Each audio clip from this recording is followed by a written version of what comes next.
Hello అండి, అందరూ నమస్కారం. Welcome back to our YouTube channel, Crick signatures YouTube channel. So తెలంగాణలో వచ్చేసరికి అయితే రైతు బంధు అమౌంట్ సంబంధించిన చాలా మందికి అయితే రైతు బంధు అమౌంట్ పడుతున్నాయి. సో ఈరోజు ఏ జిల్లాలకు అయితే పడుతున్నాయో, ఎవరికైతే పడుతున్నాయో, పడని వారు ఏం చేయాలనేది పూర్తి వివరాలు ఈ వీడియోలోకి వెళ్ళి అయితే తెలుసుకుందాం. వీడియోని అయితే చివరి దాకానైతే చూడండి. ఎవరైనా మన ఛానల్ని మొదటిసారిగా చూసిన వారు ఉంటే ఛానల్ అయితే సబ్స్క్రైబ్ చేసుకొని వెంటనే గంటనైతే ఆన్లో చేసుకోండి. అప్పుడే మరిన్ని అప్డేట్స్ అనేది అందరికంటే ముందుగా మన ఛానల్ ద్వారా అయితే తెలుసుకోవచ్చు. ముందుగానైతే వీడియోని అయితే లైక్ అండ్ షేర్ అయితే చేయండి మీ ఫ్యామిలీ మెంబర్స్కి. సో ఏమాత్రం లేట్ చేయకుండా వీడియోలోకి అయితే వెళ్ళిపోదాం. సో తెలంగాణలో యాసంగి రైతు పండుగ సంబంధించి నడుస్తున్నప్పటికీ మరియు చాలా పథకాలు తెచ్చినప్పటికైతే ఆ పథకాలు రైతు బంధుకు సంబంధించిన గ్యాస్ సిలిండర్ సంబంధించిన అన్ని చేయబట్టయితే రైతు బంధు అమౌంట్ ఖాతాలు అనేది పడడానికైతే లేట్ అవ్వడం అయితే జరుగుతుంది.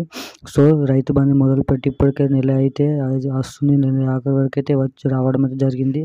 కానీ చాలామందికి 1 ఎకరం నుంచి 5 ఎకరాల వరకు అయితే డబ్బులు అనేవి పడలేవు.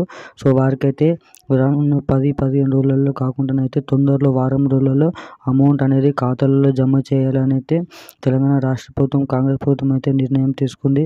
మరి ఎవరికైతే ఖాతాలను అయితే పడలేదో, అర్హులై ఉండి పడలేదో, మీరైతే బ్యాంక్ ఖాతాలను చెక్ చేసుకోవాల్సిందిగా తెలంగాణ రాష్ట్ర ప్రభుత్వం అయితే కోరింది, ఉత్తర్వులు జారీ అయితే చేసింది.